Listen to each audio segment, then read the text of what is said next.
کوئی دنیا ہویا کپڑا اس وجہ تو رد کر دیتا کہ ہن مر گیا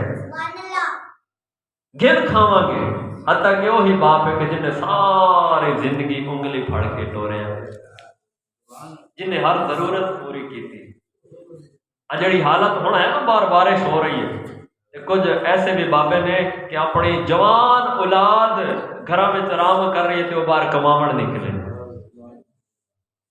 میں اتنے پنڈ چ ویکھے سنو بابے بزرگ بابے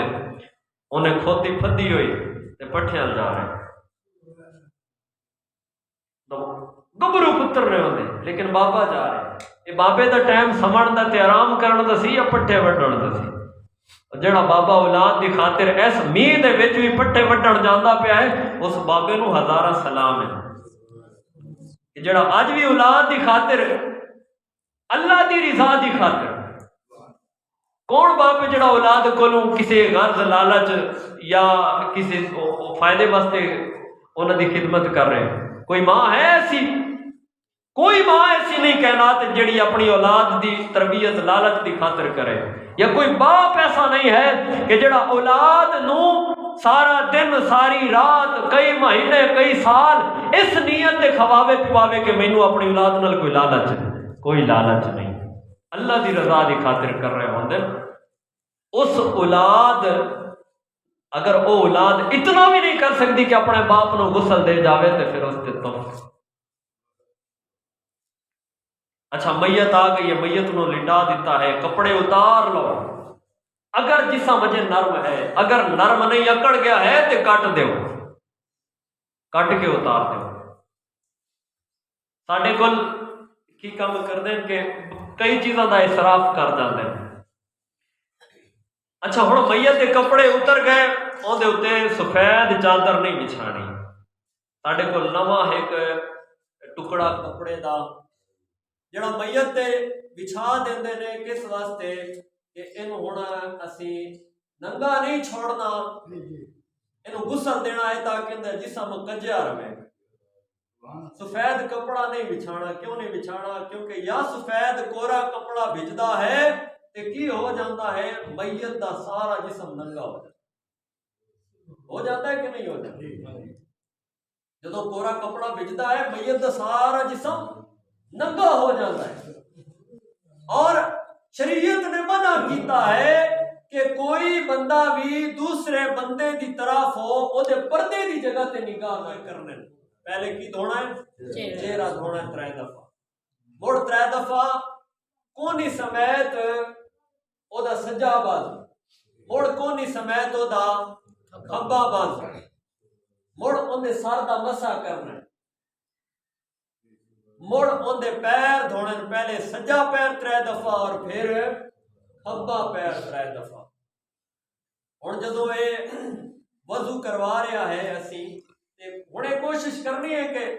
کرولی نہیں کروانی ناک وچ پانی نہیں ڈالنا بلکہ روئی لے کے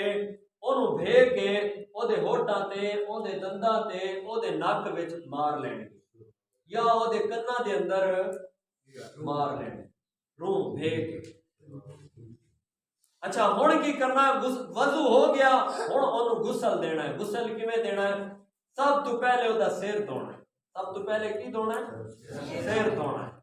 سر دھوون تو بعد اوندا جڑا سجا پاسا دھونا ہے سر تو پیر تک اور کوشش کرنی کہ انہوں اس طرح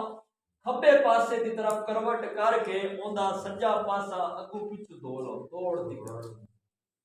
پھر سجے پاسے کروٹ لٹا کے اوندا کھبا پاسا جڑا ہے وہ دھو دیو کوشش کرو کہ جڑا پانی تسی گرم کیتا ہویا اون دے وچ بیری دے 7 پتے پا لو جڑے پانی نال اونوں نوا رہے ہیں جدوں غسل ہو گیا ہے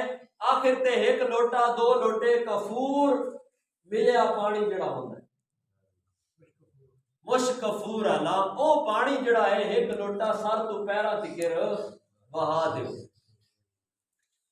اچھا ہن کی کرنا ہے پھر سجی پاسو لپیٹ دینا اچھا ہن